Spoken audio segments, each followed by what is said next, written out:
Ladies and gentlemen, welcome to the QuadMid podcast. I'm your host, as always, Matt to the Jack. I am joined here alongside my constant co-host, Bailey BK Wappa, and Thaddeus Wild Cucumber Abel. Gentlemen, it's been a while. Hello. Are we still doing this thing? I think we are. Last I checked, we uploaded a week ago. I have not updated my calendar.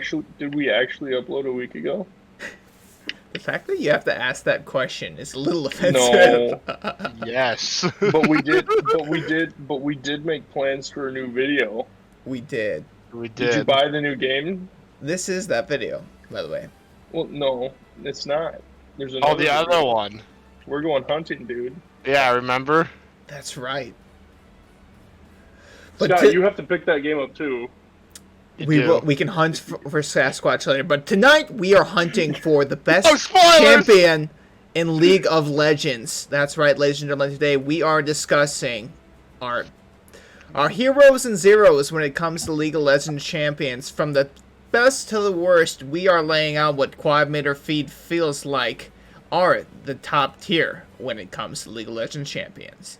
Our criteria is going to range from personal favorites to overall gameplay design. I think it's good to get a variety and not let personal bias affect opinion, but I think it would also make us soulless and kind of disrespect what we are as Meme Scream Dream Team to not put a little personal bias in it. So we're going to try to give you guys a little bit of that. Without any further ado, I'll hand the mic over to my friend Tad, who initiated this whole conversation. Tad, I'll let you jump right into it. Let's start from the top, Tad. When you first started playing League of Legends, what was the first champion that grabbed you? I was playing with two friends who had played the game before, and I got all the free champions for that week, and I'm like, who should I play? And there was this one dude who was like a big bear, and I was like, whoa, this guy looks cool, and my friend was like, yeah, you could probably play him. So I did, and I loved him. And that champion was Volibear. Not the reworked one, but the OG Volibear. But I mean, the rework's still good too. But I feel like we need to disclose that personal bias will absolutely affect all of these judgments. That's very true. The OG table flipper is what got Tad into League of Legends. I think the coolest piece for me about Volibear, and you've talked about this before, is the lore that they've added to the game where he has beef with Zilean simply because both the designers, when creating these games back in the infancy of League of Legends, one guy said he wanted to make, was it like an ancient like demigod Thunder Bear, and the other guy said he wanted to make a wizard who controlled time and threw clocks at people, and both the designers with those descriptions said to the other, that's the fucking stupidest thing I've heard. And so they argued and said neither should be in the game, and to this day, a piece of lore that still exists is Zilean and Volibear hate each other because of the designers' beef back in the day. That's exactly how it went too, was just the lead design or whatever for Zilean was like an armored bear. What's so special about that? Like, no one's gonna like that. And then everyone, I mean, not everyone, but obviously enough people did because he's in the game. But it's just funny that, like you said, in the game, there's now that piece of lore where, oh yeah, Zilean and Volibear hate each other for no real, like, disclosed reason other than the fact that their designers hated each other. That's great. Next, I want to throw it over to Bailey. I think it makes sense to go in order of people who've been playing the game the longest. Bailey, I'll hand it over to you. What's the champion that grabbed you first when you started playing League? So when I first started playing League, there was this big white bear, and he had armor on him, and he was also just like shooting electricity everywhere. And his name was Volibear. Whoa. And that was the first champion that I like ever the sound bought. of this guy. Do I need to give you guys the room? Please do. But no, I was at Tad's house, and he said, we should play this game, League of Legends, together. And I said, okay, but I don't know what I'm doing. And so he said, okay, it's fine. You just buy what it recommends. And so I saw the item Door and Shield, and I said, hey, Tad, do items stack? And he said, yeah, they do. And I said, cool. So I built 6 Doran shields.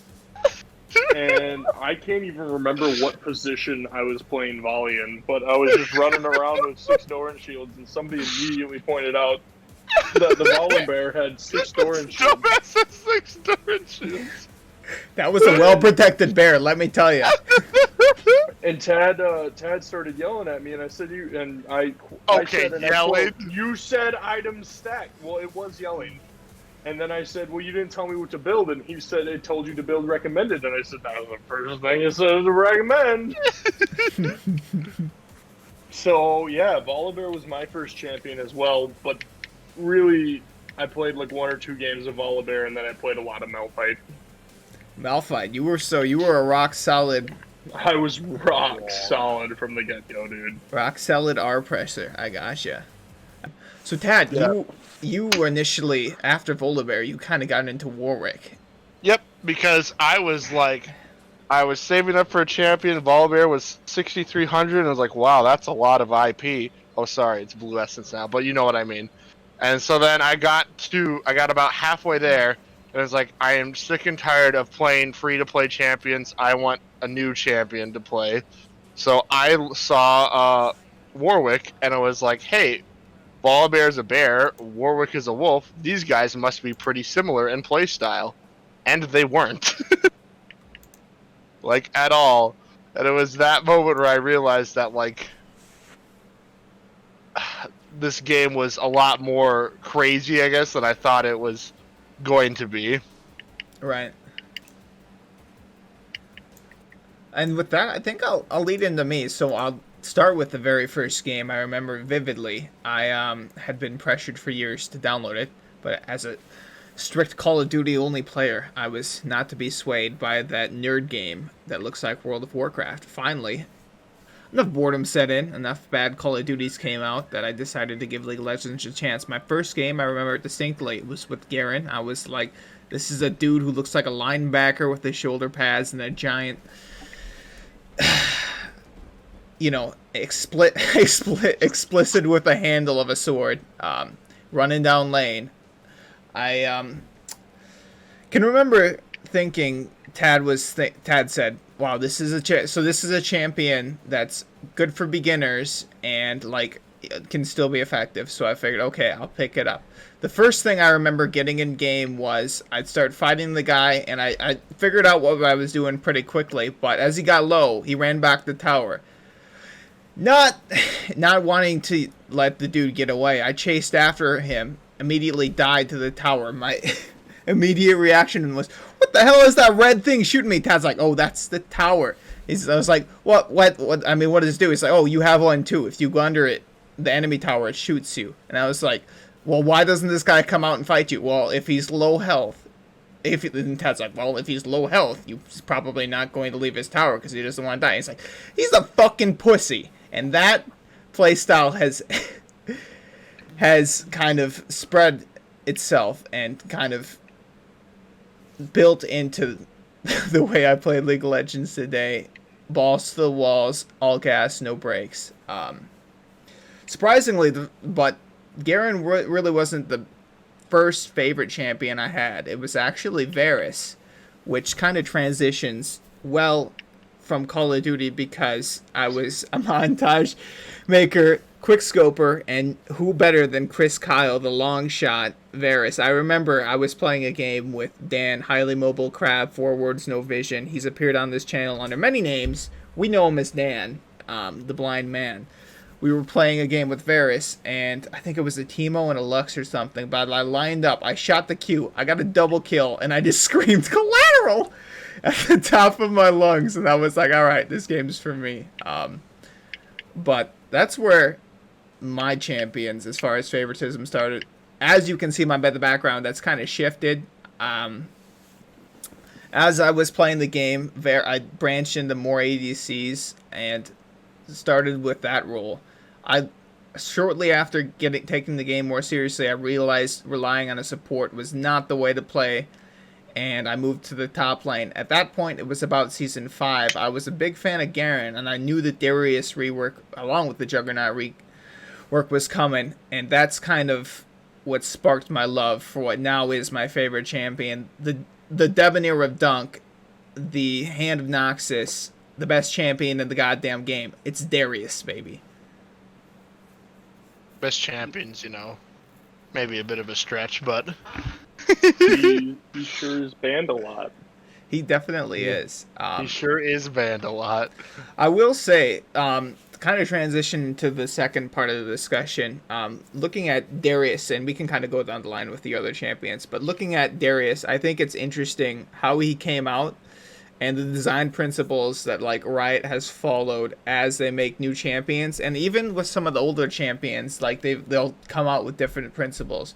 So for instance, when Darius came out, it kind of felt like Riot was just trying to make a Noxian counterpart to Garen, and it's even evident if you look at one of his taunts. He lines up, looks around, makes sure no one's watching. He does a spin, and he gets dizzy, and he's like, "How does he do it?" And that's he's mocking Garen's spin to win. And it's funny because with that design goal in mind, I would say Riot nailed it out of the park as far as what their goal was. But I don't know if that necessarily makes the most fulfilling champion. But when you take and contrast that with a champion like Fiddlesticks, I'm going to focus specifically on the rework here. It's meant to be like this. He's meant to be like this, horror movie character that kind of stalks around in the bushes, and you're seeing effigies everywhere. And it's just interesting. And like Riot really wanted to play to the horror game aspect, and I think they did that, to that end, exceedingly well with Fiddlesticks. And it's interesting that a champion as simple as Darius can resonate with somebody like me, where his only design is, let's make Noxian Garen, and he's got a spin, he's got a ult that executes people, like, versus something that's as complex as like a kit like Fiddlesticks that's he's got fears and he jumps out of the bushes. And I think sometimes less is more. I mean, not to get this too off topic, but look at the success of Fall Guys, It's about as simplistic as it gets, but... Right, speaking of that, I downloaded that. We should most definitely play after this is done. Definitely. I wouldn't be doing my true favorite champion justice, though, if I did not mention my boy Braum. Braum is another one. Every time I see that champion, I think of Tad. You know what? He's just like everything I really looked for, or like everything I wanted a support to be. Like his whole role is literally, or I shouldn't say his whole role, but his main thing is just like literally soaking damage, right? Like getting in between the enemy and your ADC and protecting them, right? And it's just so much fun to like have an Ezreal ult, or an Ashe ult, or a Caitlyn ult, or whatever, and you jump in front of it, throw up that shield, and tank it. And it's like, I love it. Stand behind Braum. Exactly. I think the one thing they did really well with Braum too is they added the whole shielding aspect, and his like trailer, if you remember his intro trailer from back in the day, it's got a Poro running away from arrows, and it's dodging left, dodging right. Finally it looks up and sees a swarm. The little dude's about to get fucked. Out of nowhere, Braum steps in and shields, does this whole Braum thing. And I think the way he's always got Poros hanging out in his emotes and the different skins really incorporates, big guy standing behind little guy, or standing in front of little guy. That's an example of like even subliminally they add character and they build. This is what this guy does, and it's stuff like that really stands out from a design perspective for me. Bailey, did you have any, as far like as a design perspective, is there any champions that have stood out to you? Well, so League has been such an interesting experience for me because when I started playing, everybody kind of had a position and I would just be thrown into random ones. And I remember starting off at jungle because they were like, well, you can't really screw anything up in the jungle position, which is a massive joke, by the way. You can screw up everything for your team in the jungle position. However, I played jungle a little bit. I played top a little bit because top was a position where you just never left and you always farmed and you never could screw anything up in top lane. Again, incorrect. No, that sounds like top lane. Yeah, it sounds a lot like top lane. Scott. But then You leave me and my island out of this. Eventually, I landed in mid, and my main issue with playing mid was that all of a sudden something like farm came into play, more so than any other lane, and I needed a champion that I could farm well with. And that first champion was Annie, because her Q would give mana back as long as you executed the minion that you were queuing. So I liked that a lot, but eventually, I just didn't find a lot of counterplay with Annie, and I just didn't like her kit as much. So I started, branching out with different mid laners, and one day I found a purple floaty guy, and I was like, huh, he looks cool, what does he do? And somebody said space aids, and I was like, huh, that's weird. But then I realized what space aids was, and Malzahar became one of my favorite champions to date, because you don't need much skill to farm with him, you don't need much skill to counterplay with him, and he has an ult that is literally useful no matter how bad you're getting dick stomped into the ground. It even stops Scion passive. It even stops Scion passive. I knew that was coming, but... So, Malzahar's E spreading from minion to minion and just allowing you to power farm while also damaging the enemy if they get too close to their minions. That was just a whole lot of fun to me, and it just kind of opened up League to this point where all of a sudden, by the end of the game, I was finishing the game with the most farm, and I was like, oh wow, so this is what being fed is like, and this is what carrying is like. So I really liked Malzahar just because there were a ton of champions at the time that could just hop right onto you and, deal a massive amount of damage and then escape without seemingly any damage. And my favorite thing in the world was when somebody got cocky because I was playing real passive, and they would hop all over me without realizing I hit them with an E, dropped a couple minions, and then ulted them and completely drained their health. And all of a sudden they're running away with, next to no health, and I drop an ignite and just laugh as I keep farming because I have no damage taken, and I have wave control, and I'm pushing into their tower while they die. So I really like Malzahar because he doesn't take a lot of skill. And so I think that sparks an interesting topic, and I think what I want to do is do a little experiment here. Show of hands, how many people know Malzahar's lore very well? Or out of 10, what would you rate your understanding? I'm gonna put myself at a 5. I'm gonna say like 6 or 7. Well, yeah, man, I was gonna say 3. Right. And so what I'd like to do here is let's try to construct what we can, without putting current. We can put a little current context in, but let's look at the champion in game and what he does, and we'll include a little bit of the current lore. Maybe I rated myself a little bit low because I know a whole lot about myself. Okay, maybe this will be more of a Tad and me thing, and Bailey, you can just chime in to fill in the gaps.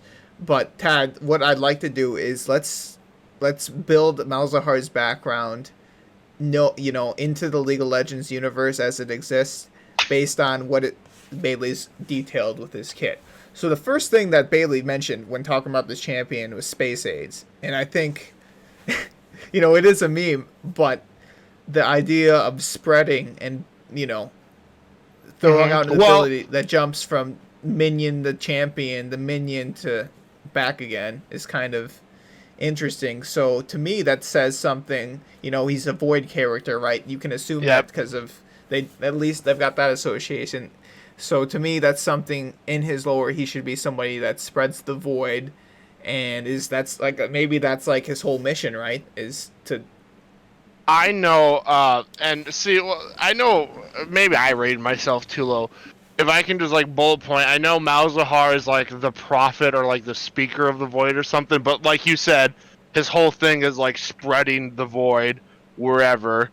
Um, I know he has something to do with Shurima. I don't know if that's like where he's from originally, or if that's where he got his power. But you can kind of see that and guess that with his like his cowl, and the way he's dressed. Right? He looks like he'd be from a sandy place. Right. I'm trying to think what else. So his ult is probably his signature ability. I don't know if there's too much you can really like assume from the lore out of that. Well, we know too that like he has to be some sort of commander, right? Because he summons the voidlings, so he's like some sort of summoner, huh? Right. Okay. Huh? Oh, we'll save that for another time. So I are think, you ready for a lowdown then? right. Sure. We know that he, and the last piece I'll add is we know he kidnapped Kassadin's daughter, who ended up being Kaisa, I believe is the last piece. I don't know if Right, that's... yeah, and then that's how Kassadin became he like went into the void or whatever to save his daughter, but it was too late. Right. So Malzahar starts off as like a prophet, and I believe it was in Shurima, and he was just a prophet like any other guy, but he's pretty much the definition of stare into the void and the void stares back. So Malzahar kind of gets in touch with the void, and he starts looking at it, or he starts adventuring into it, and more becomes consumed by it until he, eventually attains this power to spread the void and, become essentially a double agent prophet. So now he is the prophet of the void, and the space aids is actually called Malefic Visions. And what that is he's giving other people the visions that he was seeing. So it makes kind of sense that like he's basically spreading chaos and insanity wherever he goes. And then He's his little Cthulhu. minions are a part of that. Yeah, he is. He's actually a very Lovecraftian character, which is really, really cool. That's interesting. Which in that aspect, I think they did do a decent job. I was initially going to go at Malzahar as somebody who doesn't. You look at him and you don't immediately understand what he does, but I think in the context of, somebody who plays League, he's, you understand the surrounding universe a little bit. I think he does fit in pretty well. That being said, I think there are champions that you look at them and you play them or you play against them, and they immediately their theme kind of just, you immediately know what this dude's about, or you get a vibe. And for me, the champion that does this the best is the reworked Warwick. I know Tad, this is a sore spot for Tad, but I feel like from a gameplay and a lore and a thematic perspective, the reworked Warwick may be the best design champion. I think in the game. rework is fantastic. I love it. I think it's so good. From the initial teaser trailer they put out with the rework, you've got the guys running through Zon, which for those less familiar with League lore, he's pretty much like a criminal underground. And they're is Zon under Piltover? Piltover, yes. So Piltover? Okay. Think of it like it's like the underside of the city. Right. It is literally the criminal underground of the League of Legends universe. Anyways, it's like Detroit. Right. or Iowa as a whole.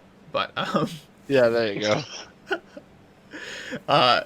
They're running through Zon, and Warwick's hunting them, and you just get this sense of dread. And finally, you see him in the distance, and one of the guys jumps into like a lift elevator, and he starts lifting up, but it's moving slowly. His partner that he's with gets taken down by Warwick, and you just see Warwick destroy the shit out of him. I think the cool thing about that cinematic is it plays into what Warwick does. The dude ends up like reaching his hand to like get a better view of what's going on. He cuts it. All of a sudden, Warwick's back turns red, and because he's got the scent of blood. From there, it just boom. The music starts playing. And the suspense builds. Finally, Warwick jumps, which is the representation of his ult, and he's on top of the dude, and that's end cinematic. You hop into the gameplay. I think it transitions incredibly well. with Warwick's W Blood Hunt, if anybody gets low, immediately everybody in the if you're the person who's low or if you're the Warwick player, you know what's going on. And I think that translates well to in the video. Those guys know they fucked up. They know Warwick's coming from them. And in League, when you get low health, you know Warwick's coming from you. Or if you're the Warwick player, the thing I think we're infamous for yelling out is, "I smell butt!" And immediately you're looking on the map for wherever that trail is leading. And it's just, you get the sense, if when you're the Warwick player, you're on the hunt, you're tracking, you're ready to go. And your whole kit from, your ult, as, the faster you're moving, the more hyped you're getting, the faster you're on your descent, the further you jump. I think that W may be just like the single best ability. He even gets down on all fours and starts just charging at him. I think from a thematic standpoint, he literally jumps out, as pun intended there, as a champion that just hits on all cylinders for me, as somebody who's well designed and gameplay fits around that thematic design. No, I mean, I definitely can't agree that thematically he's better. He was just the first champion I ever purchased, and it's just I can't argue that Warwick is now in a better place than he was before the rework.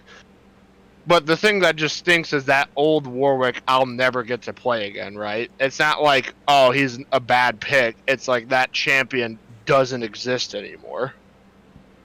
And again, you could argue that I'd admit that the new Warwick is better, but I wish I could, relive the memories of the old one. Well, maybe Riot will release some kind of legacy content or legacy servers, which would be cool, but overall, the new Warwick fits a lot better into the game in its current state. And I'm not disagreeing with that. Mm-hmm. All I'm saying is, nope, you'll never get to play this anymore. And that's fair to look at it. For me, I enjoyed old Warwick. I think playing somebody whose effectiveness was simply, I press one button and I'm mauling the shit out of you and you can't do anything. That's basically Malzahar, though. Right. No, when I first started playing with like a team before, everyone I was playing with was loads better than me. This was like, when level 30 was still the max level. And so I remember asking them, what level are you guys? And they're like, what do you mean? And I'm like, well, like, I'm level 12. What level are you guys? And then they're like, oh, you're not 30? And I was like, no, is that the max? And so it used to be like, if you weren't level 30, like you don't play League of Legends. And so I would build Hearts of Gold because they gave you passive income, and I'd play Warwick support, and all I would do was stand in the bush, and then the jungler would come and gank, and they'd say, like, okay, ult the Ezreal now, and then I would do that, and I couldn't fuck it up because it was a point-and-click stud, and they'd get a kill, and they'd be like, good job, Tad, and I was like, yay, I'm helping. It's true. That kind of gameplay. But hey, Bailey's got the champion for you if that's still what you're looking for. True, you can still play that champion. He's just purple and floaty. And not a wolf. Very true. I mean, to be fair, though, did the old Warwick even feel like a wolf? God, I'm just thinking about that champion model, man. Like, you just felt like... yeah. It felt like he's still His E was essentially his W, except, he didn't get on all fours, he just kind of ran. Right. I think, yeah, right. And Warwick, I think, was also the clunkiest champion. He was simple, but he felt awkward running around the rift, I think. Oh, you should have played Tarek then. Oh, Pizza Feet. Pizza Feet. I think I played Tarek once before the rework. And his his point and click E stun. His ult was didn't fit with his his W with the shield made sense. His Q with the heal made sense. His E stun made sense for his support. And then he had this ult that was just I'm gonna bash the ground and do damage because that's what fits in my kit, I guess. I mean, It kind of made sense if you're trying to... Did it do anything other than bash the ground? I don't know. I played a lot of Tarek before the rework, but I can't remember what his ult did necessarily. I like it made sense like thematically, but it just didn't make sense from like a support, right? Because he had a big crystal hammer. Yep. No, like I It said, made sense because it could be that little extra burst of damage that, make sure you secure the kill. yep. Because he wasn't doing a lot of damage, to be honest. No, he had no damage. Right. And I think Tarek is somebody who got rework, and I think his kit is a lot better after the rework. I don't know that necessarily he thematically plays as well, where you look at Tarek and you understand exactly what this guy's about, whether you play as him or against him. You're like, oh, he's got this sparkling stun, and he has this giant circle that makes people invulnerable, I guess. Like, I mean, Warwick is a good example, but I still feel like there's a lot of champions that you can just look at and get a pretty decent idea what they're all about. I think Vi's another good example. You just see like she punches the two big fists, and you're like, oh yeah, I know what she does. Like she's a puncher. She punches. To that parallel, I would say Caitlyn is a champion that might be on the other end of the spectrum. Her gun, I think, is kind of cool, but she's supposed to be this sheriff cop, and yet she's dressed like somebody who's working at, your 18 plus only restaurant down the street. It's steampunk. Right. I guess Vi is kind of that way too, but it feels like that was one thing that always stood out to me looking at Caitlyn. It's like, why is she dressed that way, but also supposed to be like this, formal sheriff cop? I don't know. Maybe that's just me. Maybe that's like her part-time hustle. Right. And if that was like a steampunk Caitlyn, I think it would totally fit. But Caitlyn is steampunk. Yeah. Right. And I think the hat is kind of cool. Oh, I've seen like some rework art designs where she's wearing like an overcoat, kind of like a detective, and I think that's kind of cool. But it almost seems like she's from an era where Riot was more concerned with picking champions that look good and are gonna sell skins. Well, she's from Piltover, and Piltover is kind of like the big steampunk city. Mm-hmm. And so is Vi. So Vi and Caitlyn both are kind of like these steampunk technology characters, right? Right. And steampunk is also like associated with this like kind of weird, no, you could catch flack for this, but kind of gaudy look, where everything's a little bit over the top. Whoa. Right. Whoa. It's what it is. All right. I know. So I think that the hat and the style for the original Caitlyn skin makes a lot of sense, but I think Caitlyn has some pretty cool skins too. Oh, she definitely does. I just got that Lunar Wraith one, and that one's dope.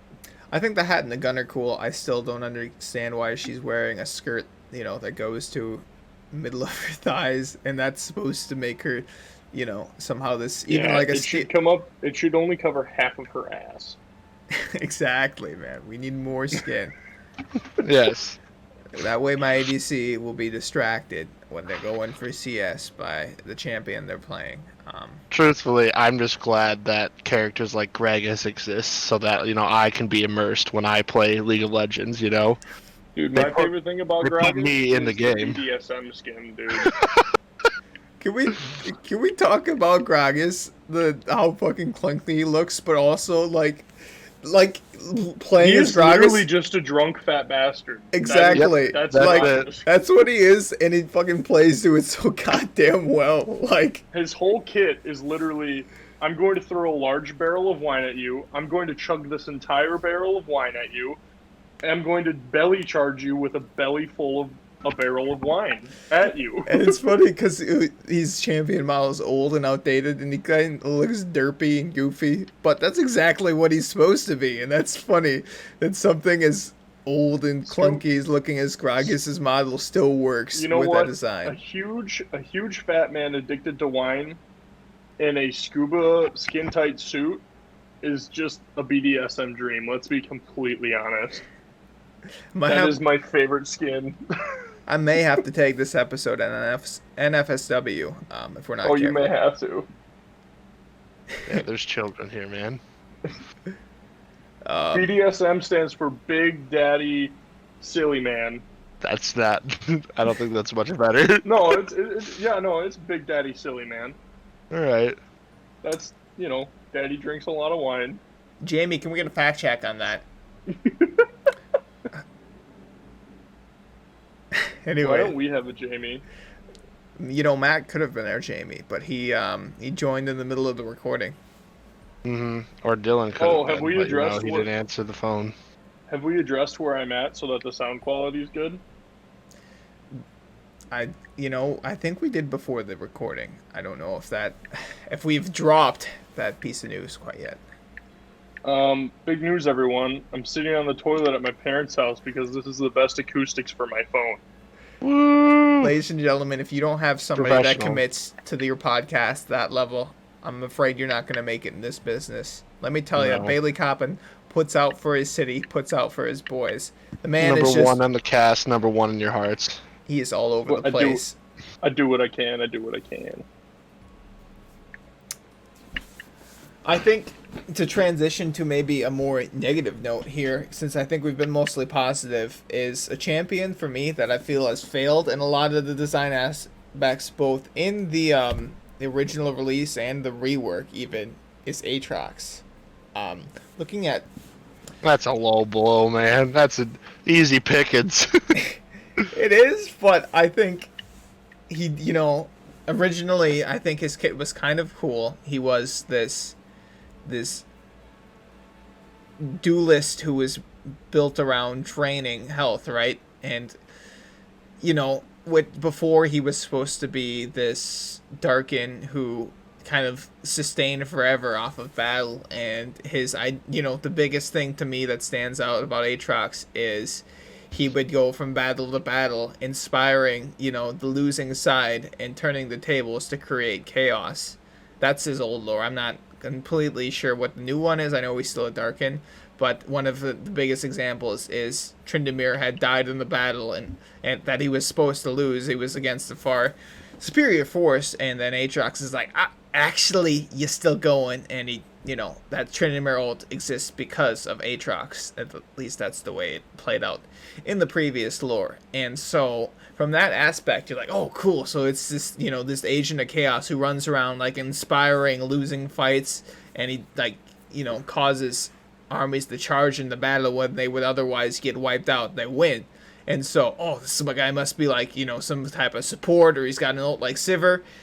Instead, he kind of just hops around throwing Qs like a Riven, and he's dashing, and he's got these chains. His ult is kind of that way, but it doesn't do anything for his team. It's purely Aatrox centric. And in the new lore, I guess that he's more just trying to destroy the world, so he can, in the hopes that I think this is pretty edgy if I'm not mistaken, but I think his new lore is he figured out he can't die, and so he's trying to just destroy everything in the hopes that that'll finally, release him, which is odd. Well, I guess, I don't know. Just looking at Aatrox, it's confusing, and that, I think, part of is the problem with his design.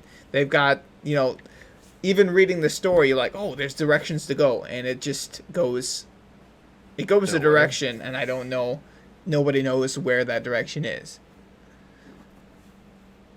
Yeah, I feel like to kind of piggyback off that, Ivern's in pretty much the same boat as Damn it, Aatrox. you took mine. Oh, sorry. Well, if you want to talk about him, I have another one. No, it's all good. You talk about Ivern, I'll think of one. Oh, well, really, that was all a comment. I just hate Yasuo. You hate Yasuo, but Hate him. for what he is in the lore and for what he is in the game, I think he's a pretty. His persona. Oh, I'm a samurai who lost my honor. No one's ever done this story before. Isn't he literally Sasuke? Didn't he kill his whole Yes. tribe? Yes. Right. Or he killed his brother, but now apparently he didn't. He's back. His brother's like undead or something. It's the spirit world. That's actually Is it Yon or is it Yone? Yone. Please don't say Yeah. Yon. Yawn. Actually, they made a really cool cinematic. It's I almost did watch that. that It's was really it's good. like the full 10 minutes. It's basically a pity mini anime. Worth watching for what Yasuo is. He's supposed to be this loner who has he's learned this forbidden wind technique or whatever. I think that he is a champion. Maybe not doesn't stand out quite as much as like a Warwick, but I think he does actually succeed. And the people who kind of gravitate to him, it's interesting. He's one of, and maybe this is maybe another topic to transition to, but Yasuo mains are some of the people that I feel like, at least the stereotype, fits the champion personality as well as the players who play him, which is kind of Hey, cool. Kevin plays Yasuo. That's Kevin, true. I'm sorry, but Yasuo mains are like a blight upon this world. Which is weird because Kevin is like the first person I think about when I think of Yasuo mains, and he is not at all. Well, I guess he is kind of a loner, I but mean, not. he used to be a rage boy, but a lot of them are no longer rage boys after seeing somebody's like account get banned. Right. Laying down the hammer. Well, I that's just yeah. I hate his two passives. I hate his wind wall. I hate his alt. I hate his E.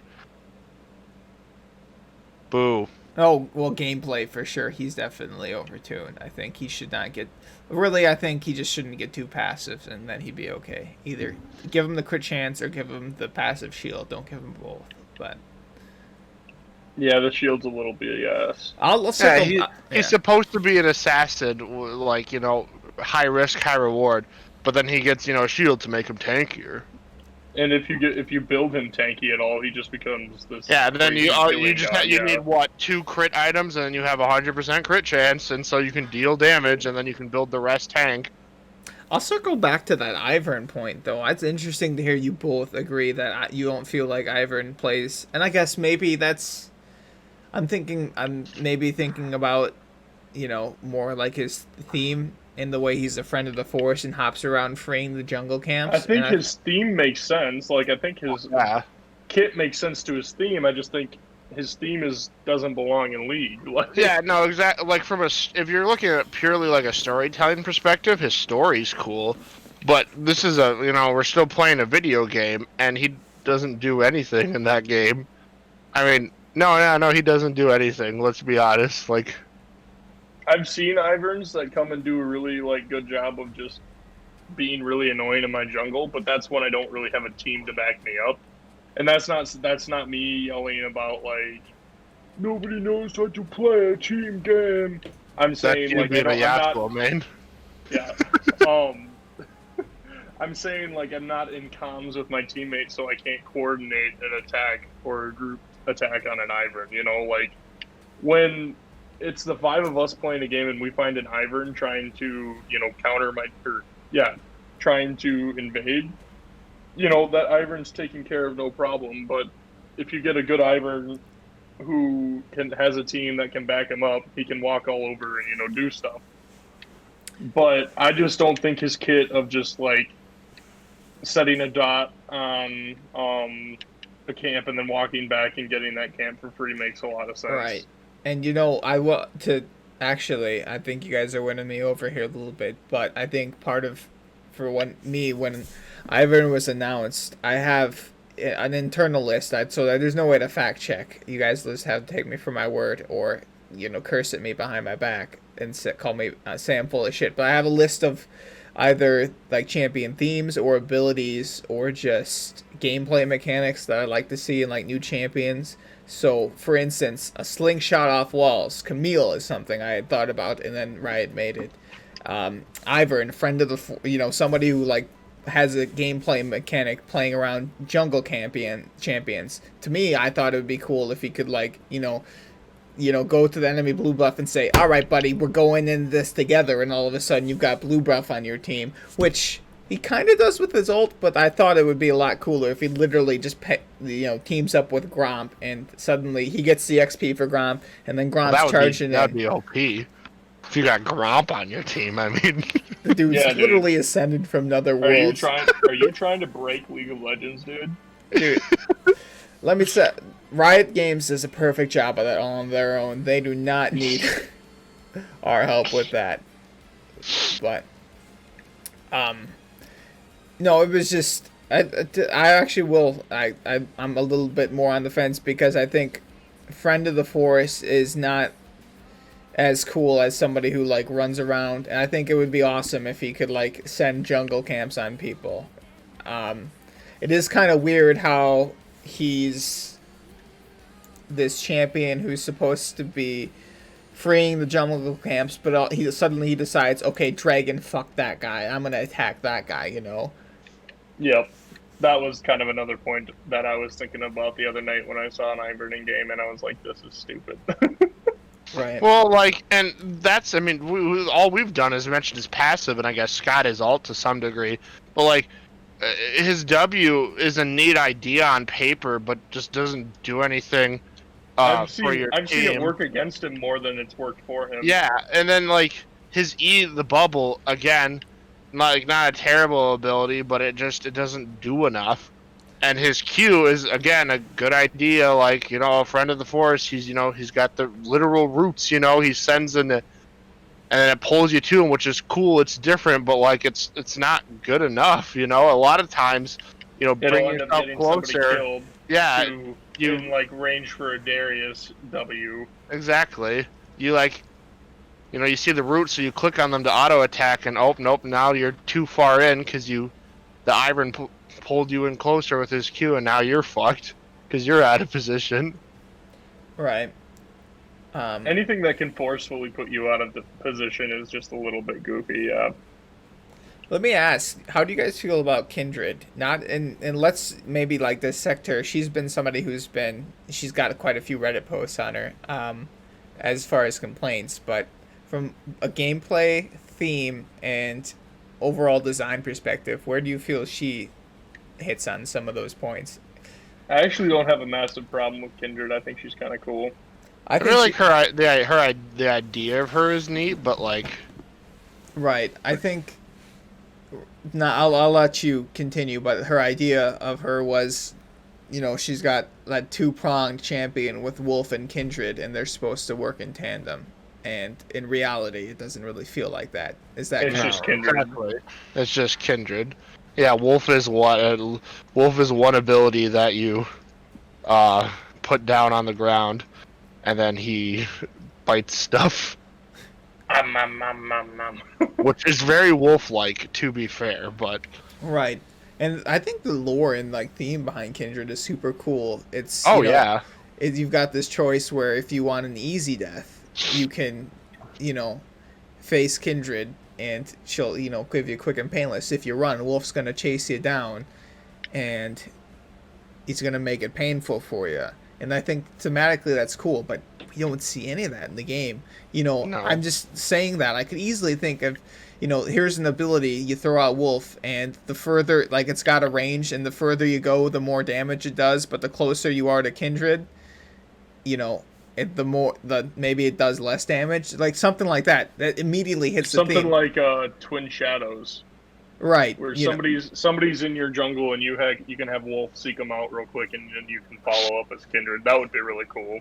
Right, and if they're further away, Wolf's gonna do more damage, but if they're up close and personal, it's gonna be quick and painless and do less damage. Instead, her current W is just Wolf bites him.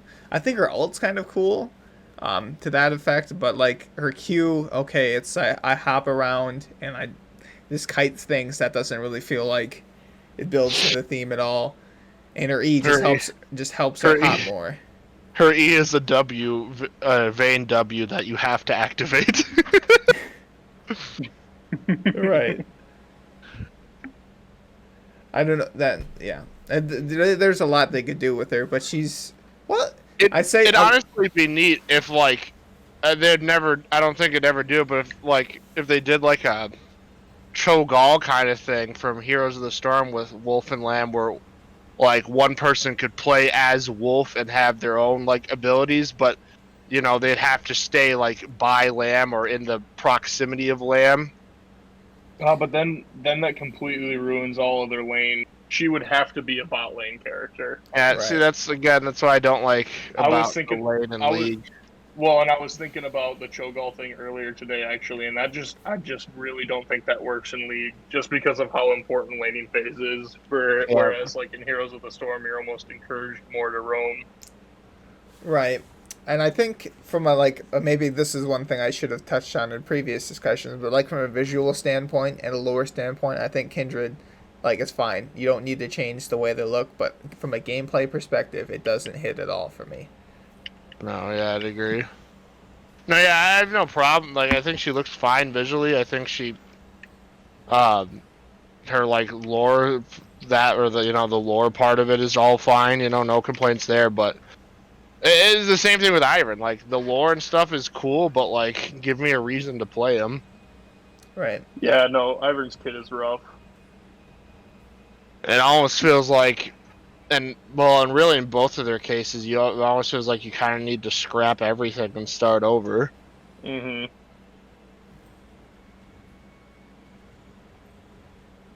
Because like Daisy is cool and all, but how many times does Daisy actually get the knock up?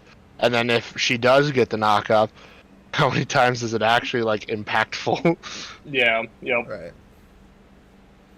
Well, yeah, if Daisy was more of a tanky powerhouse, Mm-hmm. but yeah, I agree with you 100%. It doesn't make much sense. It's like an anti-alt, except you can't choose where it spawns in, and you can't make it stun them. And there's no initial burst. Yeah. Because the initial burst on anti-alt is really where it's at, right? Like, it's not Tibbers doing, autos alongside you. It's huge, enormous AoE stun, fair. Like, it's your strongest ability. You can drop it on multiple enemy characters at once, and yeah.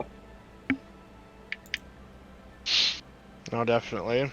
You know whose rework I really like, but I think is just a little too strong right now? Who's that? Swain. Mm. Swain as support in the bot lane is just really mean right now. See, that's like, I feel like Riot. I don't know. Maybe I don't play the game as much as I used to, so maybe I'm just way off on this one. But it feels like to me Riot is trying to make characters not be tied to certain roles anymore. Like, they want them to be more like fluid. Like, oh, this person could play in this lane or this lane. And Swain could absolutely play middle, bot. And I would even argue top, but I mean, you'd have to. That'd be a bit of a reach. Yep, that's fine, and that's cool that he can do all those.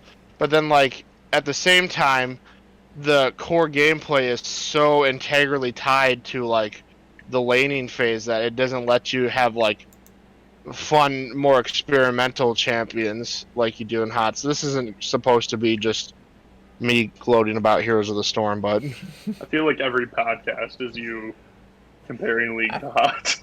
I feel like every conversation with Tad. No. It's just I like the game, darn it, and like, you know what, champions like Cho'Gall and Abathur are cool because they're unique and they're different. That's why I like Braum so much. Is there's no Braum in HOTS or League, right?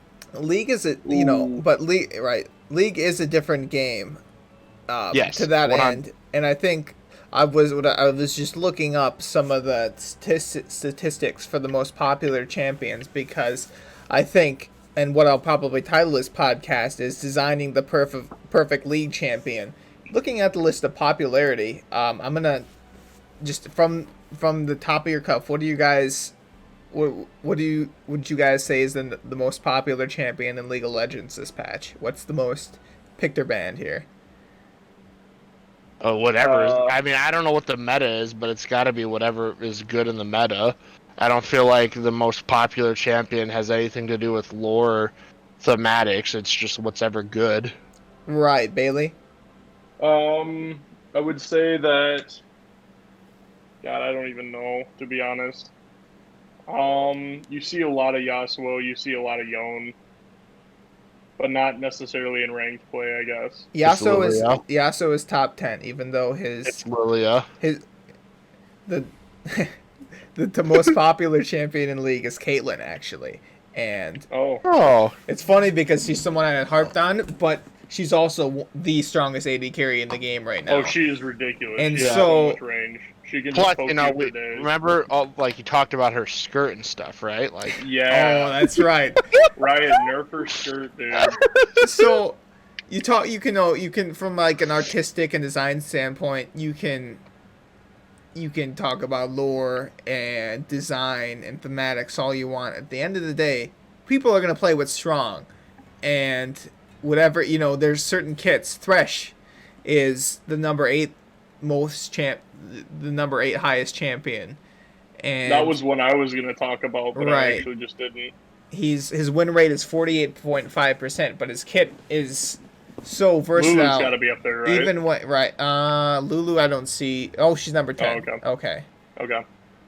So that's pretty high, actually, when you consider there's hundreds of champions. Lulu's up there. The reason I was saying that was because you were talking about versatility and just like how good the kit can be. Lulu is definitely another Thresh in that respect, just because she has a duality to most of her abilities. Right. And so I think that, if you're designing the best champion in the game, I think, let's say, so our goal here is we're going to design the best League of Legends champion. First and foremost, it's got to be OP.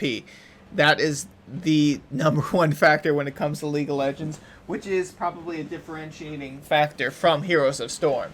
Heroes is more about, making cool stuff. League is more, and the player base is more geared towards what's good, and builds into that whole competitive aspect. So if we're building the first perfect League of Legends champion, it's got to be strong, it's got to be good.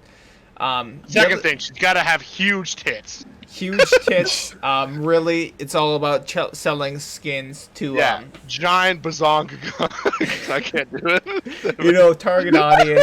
Target audience is like 18 to 24 year olds. Which is she's got to be a new transfer student. Okay. Are we writing an anime or a champion spotlight here? It's a little of both. They're making that new animation, right? She'll fit in perfectly. The other thing that really stands out, just looking at this popularity list, is there's some champions that even if they're low win rate, but they are up there. Somebody like Yasuo, he's only got a 47% win rate, but he's still the number 9th most popular. A champion like Yasuo is going to stand out just because of the icon, how iconic his kit. Thresh is maybe a better example. Even in a meta where Thresh's ratios are garbage and he doesn't do enough damage and it's not tanky, he's still going to be useful. He's got a lantern, he's got engage, he's got slow with his ult, he's got disengage with the C. He does everything a support wants to do. That's a champion that's going to be useful regardless of what happens to the nerfs and buffs of an ebb and flow. It's got to have utility, right?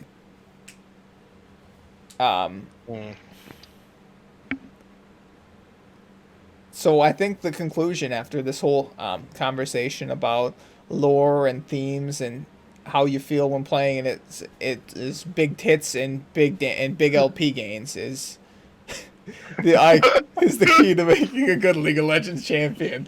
I'm glad we had a very in-depth discussion to come to this very astute point.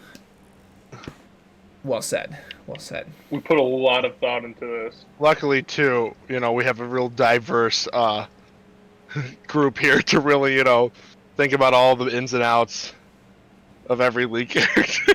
Right. We come from a wide range of backgrounds, and we're definitely. Some people like big tits. Some people don't like big tits. Our demographics between just the cast and this podcast is very diverse. We're all very, from a demographic standpoint, very different from each other. What do you mean by demographic? So when people are marketing to us and designing champions, we are. Yeah, but what does that have to do with us? Right. So I'm saying we are all different in the sense that, I'm 25 and I'm a male and I'm I'm Caucasian. 24. I'm Caucasian. And I'm a male. Yeah, Okay. and Caucasian. Yeah. And Tad is 24, a male and Caucasian. So what I'm Yeah. saying Oh, is, So your our- demographic, yeah. right, Okay. we're very diverse, and Mm-hmm. we represent a wide range, and our views would not at all be similar on champion design in any way whatsoever. True. Um, uh, I think that about does it for me. Did you guys have anything else you wanted to touch on? Groundbreaking discussion.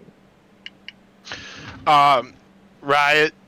Our business email is here. Feel free to contact us.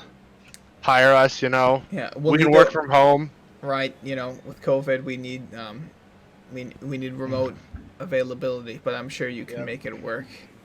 I've played a lot of video games, and I know what the people like. I'm 24. I'm a Caucasian male. Oh wait, straight Caucasian male. There we go. Ooh, are we gonna get demonetized now? I don't know. Because we're straight Caucasian males. All right, and because we mentioned it too, maybe I'm not sure. In this time where our country has never been more divided, I'm glad that we can be the glue to bring us back together. weren't we demonetized the minute I started talking about half cutting Caitlin's skirt in half? Maybe it's hard. That's a blurred line. If that didn't do it, our champion design did. That's fair. Chad, do you remember the champion we designed? Oh, it was basically just Vi. Vi. Yeah, we designed Vi, and I'm pretty sure Vi existed at that point. Nope, too. she 100% did. Yeah. You guys remember? I think it was the 4th episode of our podcast where we made the Cube Off Champion Spotlight. Yep. That was actually a good video. I don't know if we've ever done more prep for anything ever. You know whose idea that was too? I think it was mine. It was not! I'm going to take credit for it, Tad. You all are the worst. We're a hive mind. We're of the same demographic, so all of our ideas are the same as far as marketing is concerned. Fine. Ari should have an extra butt for every one of her tails. Bailey, I think you spent too long on the shitter. Your mind's just on ass at this point. Go get some fresh air, man. We gotta end this, Scott. He's losing. I think this will do it for us, ladies and gentlemen. If you made it this far, God bless you. Cause man, we actually stayed on topic this episode, but that's that's impressive for us. If you wanna hear us again, please leave a like, leave a comment. We are extremely unmotivated when it comes to making these podcasts. So anything you can do to help build that is going to increase the chances of making a new one. We love doing it, but god damn, is it hard to get it, all three of us together and just sit down and do this. I mean, Bailey's literally doing it on the shitter, so we're committed, but we want to hear you guys if you want to hear more. Tad, I'll give you one last chance for a sign-off. What do you got to say to the people? Thanks for tuning in, as always, loyal listeners. We'll see you in 2021. God bless. Bailey, drop the mic and drop a shit. Let's hear it. Stay tuned for the Bigfoot video where we will discuss further Ari and her 7 asses. Isn't it 9? Or I don't know how many tails. It's enough. One for each finger. Oh my god. This, ladies and gentlemen, this has been the QuadMid podcast. I'm your host, Mad Jack. Tune in next week for more scenes from our next episode. Thanks.